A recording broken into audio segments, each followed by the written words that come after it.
అవును, మాకెవ్వరికి రెస్పాన్సిబిలిటీ లేదు, నీకు మాత్రమే రెస్పాన్సిబిలిటీ ఉంది. అందుకే కదా ఇక్కడున్నావు.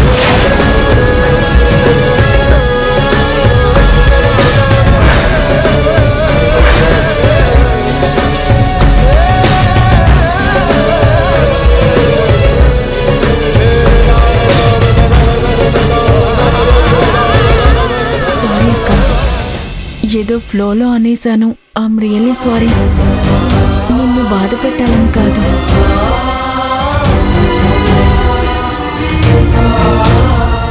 నా బాధ మీకు అర్థం కావడం లేదు. నా కూతురు లేకుంటే నేను ఉండలేను.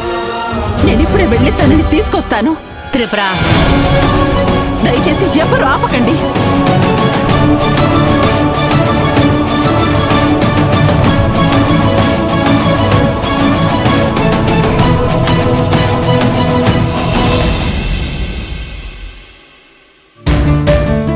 నీకెలా తెలిసిందని నేను అడగను.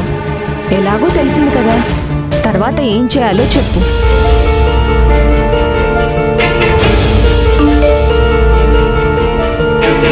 నీకెలా తెలిసిందని నేను అడగను.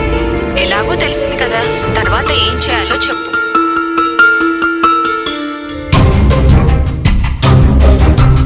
మీరు మాట్లాడుతుండగా ఏదో లైట్గా విన్నాను. తర్వాత డైరెక్ట్గా అన్నయ్య దగ్గరికి వెళ్ళి అడిగాను. అన్నయ్య చెప్పింది విని షాక్ అయ్యాను. ఎలా రియాక్ట్ అవ్వాలో కూడా నాకు అర్థం కాలేదు. అవును, నాది కూడా సేమ్ ఫీలింగ్. నేనైతే ఇలా అక్కా బావ దూరంగా ఉండడం చూడలేకపోతున్నాను. మళ్ళీ ఏదో ఒకటి చేసి వాళ్ళని ఒకటి చేయాలి. కరెక్ట్. వీలైనంత తొందరలో ఇద్దరినీ కలపాలి. మీరు నేను కలిస్తే ఏదైనా చేయగలమండి. వాళ్ళిద్దరూ ఒకటవ్వడం కోసం నేనేం చేయడానికైనా రెడీ. గుడ్. మీకు మీ అక్క అంటే ఎంత ఇష్టమో నాకు ఇప్పుడు అర్థమైంది. సరే, ఏదో ఒకటి ఆలోచించండి. నీకు ఏ ఐడియా వచ్చినా నాతో చెప్పు.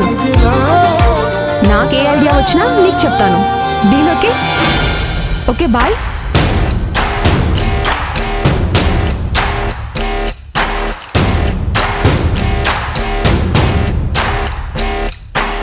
నేను రాగానే ఫోన్ పక్కన పెట్టావు, ఏంటి మ్యాటర్? చదువుతుంటే బోర్ కొట్టి ఫోన్ చూశాను. మళ్ళీ చదువు డిస్టర్బ్ అవుతుందని ఫోన్ పక్కన పెట్టాను. అంతలోనే నువ్వు వచ్చావు. నాకెందుకో అనుమానంగా ఉంది. వేరే ఏదో ఉంది. అదేంటో మర్యాదగా చెప్పు. అవును, ఉంది. అదేంటో నువ్వే కనుక్కో. ఒక పని చేయి, ఇప్పుడు ఉద్యోగం మానేసి సిఐడిలో జాయిన్ అయిపో. అన్నిట్లో వేలు పెడుతుంటావు కదా, నీకు ఆ జాబే కరెక్ట్.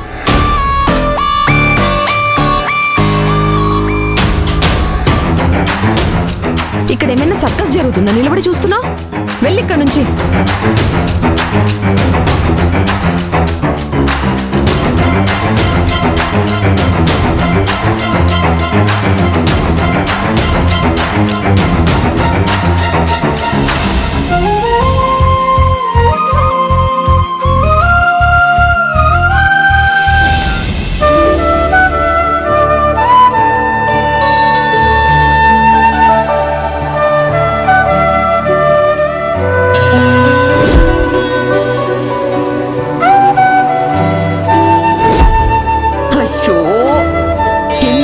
చెప్పాను ఆరిన బట్టలు తీసి నీట్గా మడత పెట్టి గదిలో పెట్టమని.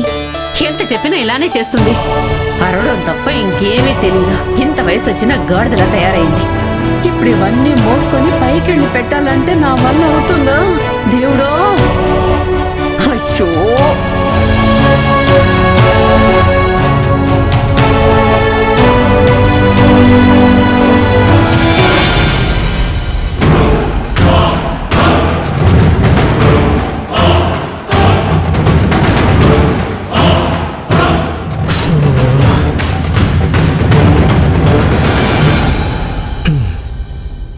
నేను వెయిట్ చేయబట్టి ఎంతసేపు అయింది, ఇంకా త్రిపుర రాలేదేంటి?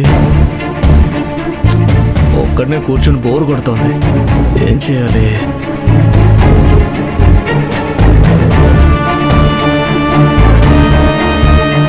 అయ్యో, పొయ్యి మీద పాలు పెట్టి మర్చిపోయానే. సింధు, సింధు! ఏంటమ్మా? పొయ్యి మీద పాలు పెట్టాను చూడు, పొంగిపోతాయి. అలాగే.